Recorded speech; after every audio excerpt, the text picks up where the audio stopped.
After a disappointing 2011, Dusty Baker's Reds were determined to get back to the postseason in 2012, and their first step in the offseason was a blockbuster deal for San Diego righty Matt Latos.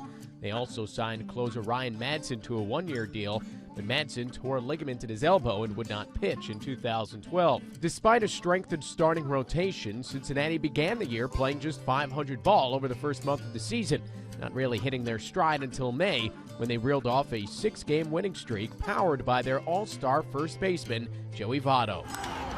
Hit deep center field. Hank Keel going back at the warning track. It's gonna be gone. It's gone. A walk-off grand slam home run. A long-distance Mother's Day present for Votto. Have a game, Joey. 3 home runs, and look at this at home plate. Votto helped pace the Reds in the first half, hitting 14 home runs and driving in 48 runs en route to his 3rd straight All-Star selection. But a knee injury in July would limit him to well under 400 at-bats all year. Helping to pick up the offensive slack in Votto's absence was Rookie of the Year candidate Todd Frazier, whose raw power and knack for the clutch hit impressed all year. Swing and a high fly ball to right.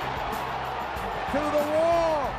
That one gone. A game winner for Todd Frazier to right field. And the Reds have won the first 3 games of this series and have now won 5 in a row. They win it tonight by the final score of 2-1.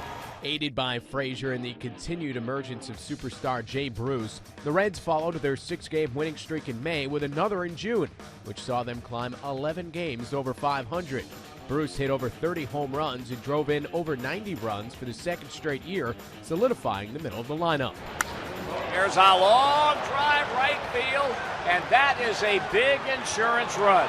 That is in the 2nd deck. Jay Bruce, home run number 26, and the Reds now have a 3-1 lead.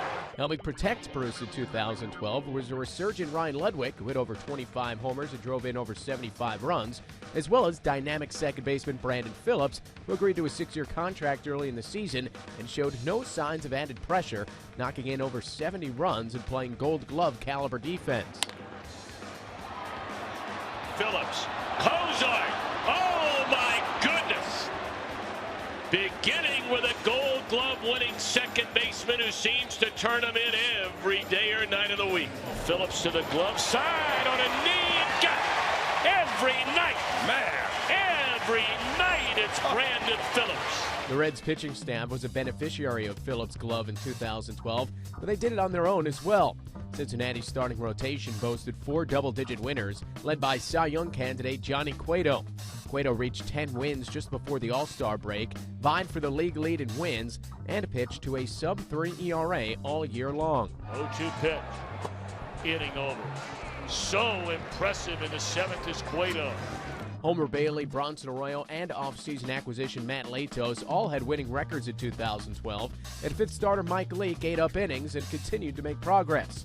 The Reds put the hammer down after the All-Star break when they reeled off 10 straight wins, prompting broadcaster Marty Brennaman to own up to a bet and clip his locks for charity.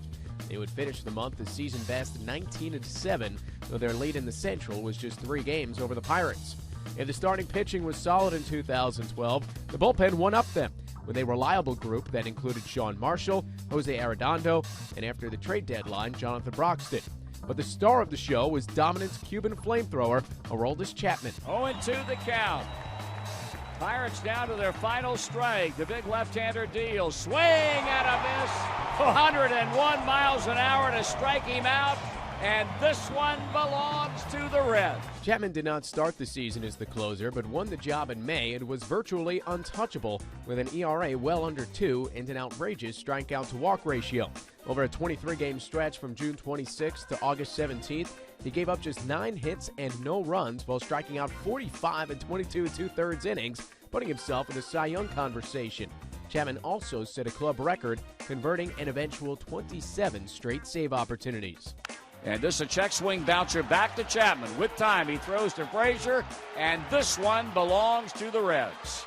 Aroldis Chapman comes on to 1-2-3 the Diamondbacks in the bottom of the ninth. The Pirates remained hot on their tail until mid-August when a 5-game winning streak and an 8-2 stretch pushed their lead to 6.5 games. In late August, the Reds honored recent Hall of Fame inductee Barry Larkin by retiring as number 11 at Great American Ballpark, adding to the wave of good feelings in Cincy as the Reds had reached 80 wins and built their lead in the Central to 9.5 by the end of the month. By the time they clinched the division in September, Cincinnati had achieved their goal of returning to the postseason and set their sights on an October run. 1-2 pitch. And a bouncer toward the middle of the diamond. Phillips gets it. The second out. The first out. Double play. Reds win.